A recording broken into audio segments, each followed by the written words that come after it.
समस्त चाषी कूल ओडिशा रे किभली भाव रे केंद्र सरकार भूल नीति अनावश्यक आभिमुख्य एवं मंद उद्देश्य रखी परिकल्पना उद्देश्य संबलित परिकल्पना लगे होचे मैडम बताले आपन को किंतु आज आम ठोस पॉइंट से ठोस पॉइंट है 2003-04 तो केंद्र सरकार ओडिशा रे धान संग्रह रे विफल होता कौन से नीति नियम नहीं रही तार फल आम चाषी मैंने पेशी होते से स्तर में राज्य सरकार निष्पत्ति कले जे आम प्राइमरी प्रोक्योर हिसाब से मूल धान किणवार हिसाब से आम मैंने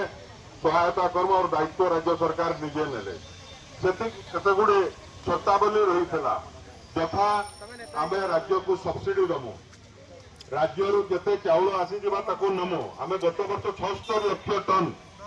चाउल राज्य केंद्र सरकार को देते भारत में द्वितीय सर्वबृहत्तम राज्य हिसाब से ए वर्ष मध्य आम 52 लाख टन पर्यंत दे सारू ने आउ 7 लाख टन चाउल आम रही केंद्र सरकार उठाबार नहीं बिना बहाना आम जेन सब्सिडी प्राप्य आम रही केंद्र सरकार आमको देवार कथा से 6,570 कोटी टंका पैसा आज आमको केंद्र सरकार देवार नहीं से बाबद पैसा लुकई रखिछन तार आसला जे धान चाउल संग्रह करवार लगे जूट बैग आसी आम जूट कॉर्पोरेशन ऑफ इंडिया पाखे पैसा भर्ती करके रखलो तार पैसा हमको मिलवार नहीं कि सामान मिलवार नहीं आम देखलो दीर्घ दिन स्थायित्व करवार लगे एचडीपी बैग रे चाउल रखवार अनुमति आम केंद्र सरकार न मांगलु मंदर उद्देश्य लगे पसंद जहाँ करूँ आम नहीं तो परमिशन करके प्रकार आभिमुख्य रखले ये प्रकार आभिमुख्य सहित आम जेनटा आगु कहले मैडम जे स्वामीनाथन कमिटी रिपोर्ट हिसाब से आम से समय कैलकुलेशन करूँ जेन कैलकुलेशन ने जब चाषी को लाभजनक दर देवार अच्छे धान 2950 टंका हेबार कथा से कथा को केंद्र सरकार ठौरे देले 10 टंका 5 टंका 12 टंका करके क्विंटाल पिछा धान बढ़े रोचे से दाबी आम रही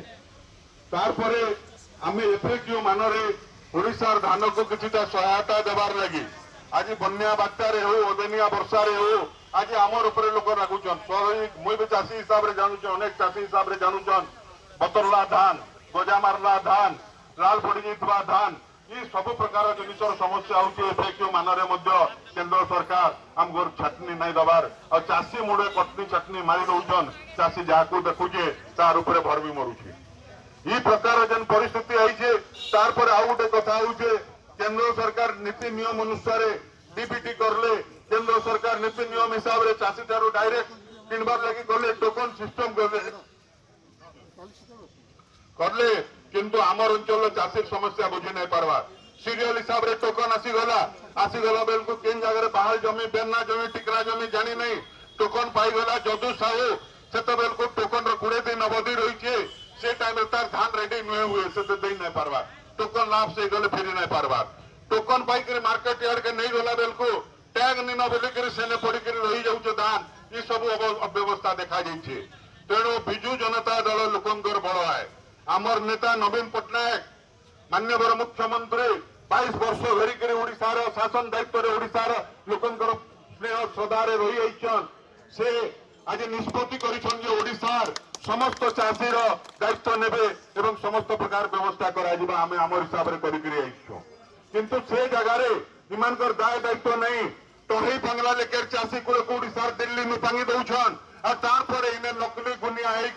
collector office block office RCMS office और खबर कागज मीडिया कॉन्फ्रेंस रे गुनिया गिरी देखौछन ई फूल बालांकर ई राजनीति नहीं चले बिजु जनता दल लोकंकर संगे लोकंकर हित लगी राजनीति करबार लगी जाऊे ये प्रसंग मुझे क्या कहली जे आपण माने जानी रखबार कथा कहीं लगी राजनीति होउचे